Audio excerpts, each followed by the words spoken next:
नमस्कार दोस्तों, मैं हूं ममता तिवारी और आप सभी का स्वागत करती हूं मेरे चैनल ममताज वे में। कैसे हैं आप सब? तो ये बताने के लिए कमेंट बॉक्स में जय माता दी हमेशा की तरह ज़रूर लिखें। तो चलिए दोस्तों, आज हम इस वीडियो में जानेंगे कि कौन कौन सी गलतियां हमें ध्यान रखनी चाहिए जो हमारे द्वारा नहीं होनी चाहिए। इस बात का आप लोग ध्यान रखिएगा प्रतिदिन के जीवन में, क्योंकि कुछ बहनें बोली हैं दीदी कुछ मोटिवेशनल बातें भी वीडियो आप ज़रूर डालिए, और जो नियम विधि है जिससे हमारे अंदर सुधार आती है उस प्रकार के भी बातें हमें ज़रूर याद दिलाइएगा जो हम नहीं ध्यान देते हैं। तो इसी के ऊपर आज का ये हमारा वीडियो है। और साथ में आप लोगों का एक और प्रश्न है कि जैसे हम गांव में चले जाते हैं, कहीं छुट्टी घूमने चले जाते हैं, तो उतने दिन अपने मंदिर में पूजा कैसे करें, ये भी प्रश्न है। तो इस प्रश्न का भी उत्तर आज हम इस वीडियो में जानेंगे। तो आप लोग बने रहिए मेरे साथ मेरे चैनल पर। अगर आपको मेरा वीडियो पसंद आता है तो प्लीज़ आप मेरे चैनल को सब्सक्राइब कर दीजिएगा, बेल आइकन को प्रेस कर दीजिएगा, जिससे कि मेरे वीडियो के नए नोटिफिकेशन आप सभी के पास सबसे पहले पहुंचे। तो चलिए शुरू करते हैं और सभी नियम जान लेते हैं। तो सबसे पहले दोस्तों, आप लोगों का जो प्रश्न है वो जान लेते हैं कि दीदी हमारे घर में पूजा नहीं हो पाता है। अगर मान लीजिए हम कहीं जाते हैं घूमने या गांव चले जाते हैं दिवाली में या जो भी, कोई बात नहीं। आप पूछिए कि हमारे ऊपर दोष लगता है, जी नहीं। अगर घर बंद रहता है तो भगवान सब देख रहे हैं। भगवान से छुपा कर और भगवान को मनाकर हम क्या कर सकते हैं? ऐसा थोड़ी है कि भगवान नाराज़ हो जाएगा। भगवान जी देख रहे हैं कि आप अपने गाँव गई हैं या आप कहीं घूमने गई हैं। तो ऐसा कुछ नहीं है कि आपका मंदिर उपवास पड़ रहा है। मैं बोली थी कि मंदिर को हमें उपवास नहीं रखनी चाहिए, तो आपने ये प्रश्न किया, तो जी नहीं। ऐसे में आपका मंदिर उपवास रह सकता है, कोई दिक्कत नहीं है। या सूतक पातक हो या मान लीजिए पीरियड्स में, मासिक धर्म में कोई पूजा करने वाला नहीं है, तब आपका मंदिर उपवास रह सकता है। आपके ऊपर बिल्कुल दोष नहीं लगेगा। आप अपना घर बंद करके जा सकती हैं। किसी दूसरे घर भी अपने भगवान को देकर लड्डू गोपाल जी को नहीं जानी चाहिए। इसके लिए पहले वीडियो में बता चुकी हूँ, तो जो प्रश्न था वो बता दी। अब चलिए, जो नियम है प्रतिदिन हमें ध्यान रखनी है। सबसे पहला जो नियम है वो आपको बता देती हूँ। ये सब नियम देखिए, घर को कभी आगे तो नहीं ले जाते हैं, पीछे की तरफ ही बरकत होगा। आगे की तरफ आप चाहें कि आपके इन नियमों की वजह से, आपके इन कार्यों की वजह से आपका घर मतलब आगे बढ़े, बढ़ोतरी हो, कभी नहीं हो सकता। तो आपको बता दूं, देखिए प्रतिदिन तो हम बाल धोते नहीं हैं। सिर के ऊपर से सभी लोग, अभी ठंडी में तो ऐसे भी लोग नहीं स्नान ध्यान कर रहे, बिना किए तो गला खराब हो जा रहा है। तो प्रतिदिन तो ऐसा नहीं है कि बालों के ऊपर से हम स्नान ध्यान कर रहे हैं। और बाल को हमें ध्यान क्या रखनी है कि बालों को मान लीजिए जब भोजन करने कुछ लोग बैठते हैं तो एक आदत होती है लोगों की, जानबूझकर नहीं करते हैं, लेकिन उसी समय ना उसी हाथ से कुछ लोगों की आदत होती है, सभी नहीं करते हैं, या उल्टे हाथों से बालों में खुजली करने लगते हैं। तो कभी भी अपने जूठे हाथों से बालों को टच ना करें, क्योंकि हम पूजा पाठ करते हैं, बालों में खुजली करेंगे, बाल भी जूठा होगा। और सिर के ऊपर से आप डेली तो स्नान ध्यान कर नहीं रहे हैं, तो फिर हमारे ऊपर दोष लगेगा। तो कभी जूठे हाथ से बालों को ना छुएं, और जूठे मुंह कभी सिंदूर नहीं लगानी चाहिए। इस बात का ध्यान रखिएगा। पानी पीकर जूठे हाथ से सिंदूर छूना, जूठे हाथ से बालों में खुजली करना, बाल बनाना कभी नहीं करनी चाहिए। हाथ धोकर, मुंह धोकर ही हमें कभी भी सिंदूर लगानी चाहिए, या आपको बालों में कंघी वगैरह करनी चाहिए। सभी लोग नहीं करते, लेकिन कुछ लोग जाने अनजाने में टीवी वगैरह देखते रहते हैं, खाते पीते रहते हैं और उल्टे हाथ से या उसी हाथ से खुजली करने लगते हैं। तो कभी ना करें। एक तो आपका हाथ भी गंदा हो जाएगा, फिर उसी हाथ से खाइएगा। बच्चों का भी ध्यान रखें। चलो छोटे बच्चे हैं, उन तो कभी कभी नासमझी में कर देते हैं, लेकिन अगर बड़ी लड़कियां हैं या जो भी हैं बड़े बच्चे हैं, तो अगर आप देखते हैं तो आपको ज़रूर समझानी चाहिए। ये क्लियर हो गया।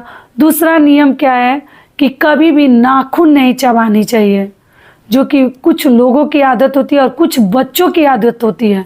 उनका नाखून जैसे बढ़ता ही नहीं है, नेल, वो खुद खा पी के चट कर जाते हैं। कभी ना करें। मैं बता ही चुकी हूँ, जितना ही उंगली मतलब ऐसे तोड़ना, इसको पटकाना और नाखून चबाना बड़ा ही मतलब कुलक्षण का ये लक्षण माना जाता है, बिल्कुल अच्छा नहीं है। तो नाखून वगैरह कभी ना चबाएं, ध्यान रखिएगा। कुछ लोगों को तो ये नियम मालूम होगा, लेकिन कुछ लोगों को नहीं मालूम होगा। आपके घर की सुख समृद्धि कुछ करने की ज़रूरत नहीं है, ऐसे ही चली जाएगी। तो कभी नेल वगैरह हमें नहीं खानी चाहिए और ना ही हमें चबानी चाहिए और ना उंगलियों को दिन रात मतलब हमें तोड़नी चाहिए नस को। इस बात का ध्यान रखिएगा। बहुत पहले ये चीज़ मैं बता चुकी थी, उंगली तोड़ने वाला नियम। अगला नियम क्या है कि किसी भी प्रकार का जानवर हो, वो कुत्ता हो, बिल्ली हो, बकरी हो, गाय हो, किसी को पैर से ना मारें, ना अपने घर की किसी भी चीज़ सामग्री को पैर लगाएं। वो बर्तन हो, कपड़ा हो, झाड़ू हो या राशन हो, सब्जियां हो, कुछ भी हो या घर का कोई भी आइटम हो, पैर कभी ना लगाएं। और जानवरों को तो कभी ना मारे, गुस्से में लोग मार देते हैं। बच्चों को भी पैर नहीं लगानी चाहिए। कुछ लोग हाथ मुक्का लात सब गिराने लगते हैं, तो ये गलत है। बच्चों को कभी पैर से नहीं मारनी चाहिए, जो कि हमें बचानी चाहिए। गुस्से पे कंट्रोल कीजिएगा। कुछ लोग गुस्से में बच्चों के ऊपर भी लात चला देते हैं, पैर मार देते हैं, जो कि हमें नहीं मारनी चाहिए, ठीक है। और जानवरों के ऊपर भी हमें पैर नहीं चलानी चाहिए। अगला प्रश्न आप लोगों का क्या है कि दीदी जैसे गुरुवार के दिन क्या हम सिर के ऊपर से स्नान ध्यान कर सकते हैं? तो आपको बता दूं कि देखिए, जब कोई व्रत पड़ जाता है या कोई मान लीजिए आपको पीरियड्स का बाल धोना है, या मान लीजिए कोई ऐसा विवाह शादी पड़ गया या कुछ ऐसा मतलब दिन पड़ गया, कुछ काम पड़ गया, तब आप गुरुवार को बाल धो सकती हैं। बाकी गुरुवार के दिन अगर बचता है तो सिर के ऊपर से पानी से, आप लोग पूछे हैं कि बिन शैम्पू साबुन यूज किए क्या हम केवल पानी से, सादे जल से क्या सिर के ऊपर से स्नान कर सकते हैं? तो जी नहीं। बाकी दिन आप लोग कर सकते हैं सिर के ऊपर से केवल पानी से। जिस दिन मान लीजिए शैम्पू साबुन लगाने वाला दिन नहीं है, मैं बाल धोने के लिए एक वीडियो डाली हूँ, आप लोग चेकआउट कीजिएगा। तो मान लीजिए कि आपको अगर उस दिन धोने वाला दिन नहीं है तो केवल पानी से, गर्मी के दिनों में तो लोग मैक्सिमम प्रतिदिन सिर के ऊपर से पानी डालकर स्नान करते हैं, लेकिन ठंडी में उतना लोग नहीं करते, तबीयत खराब हो जाता है। तो अगर गुरुवार के दिन आप पूछें कि गुरुवार के दिन अगर शैम्पू साबुन ना लगाएं, केवल सिर के ऊपर से स्नान करें तो क्या कर सकते? तो जी नहीं। अगर ज़रूरत नहीं है, कुछ इमरजेंसी नहीं है, तो गुरुवार के दिन आपको जल से भी स्नान नहीं करनी चाहिए। उस दिन सर के ऊपर पानी ना डाले, बचे तो ज़रूर बचाइए, वरना बाकी आप देख लीजिएगा। आपका ये प्रश्न बहुत दिन से आ रहा था, सोची कि इस वीडियो में आपको भी बता दूं। तो गुरुवार के दिन हर महिलाएं ध्यान रखें, बाल तो धोनी ही नहीं है और सिर के ऊपर से केवल पानी से भी स्नान करना है। बच्चे तो ज़रूर बचाइए, मत धोइएगा। क्लियर हो गया? गंगा जल, अगर आपको जैसे लगता है कि नहीं सर गंदा है, पूजा कैसे करें, तो हम अशुद्ध हैं, तो ऐसे तो वैसे, तब आप लोग क्या कीजिएगा, गंगा जल का छिड़काव करके मन को पवित्र कर लीजिएगा। मन में शांति लेकर तब पूजा कर सकती हैं, ठीक है। जहाँ गंगा जल पड़ जाता है वहीं शुद्ध हो जाता है। और अगला सबसे महत्वपूर्ण आखिरी नियम क्या है, अंतिम आपको बता दूं, ध्यान रखिएगा। हर महिलाएं, हर पुरुष कभी भी अपने लक्ष्मी के बारे में, अपने पेमेंट के बारे में, अपने सैलरी के बारे में, अपने जो भी सुख समृद्धि के बारे में ज़्यादा किसी से प्रतिदिन बखान करने की ज़रूरत नहीं है। सामने वाला तो देखिए कुछ करेगा नहीं करेगा, नज़र लगता है तो ज़रूर हमें नज़र से बचनी चाहिए। सभी को लगे ना लगे, लेकिन कुछ लोगों को लग जाती है नज़र। तो कभी अपने सैलरी पेमेंट के बारे में कभी किसी से बार बार हमें बखान करने की ज़रूरत नहीं कि हम तो इतना कमाते हैं, तो हमारे पति तो इतना कमाते हैं, तो हमारे घर में तो इतना धन संपत्ति है।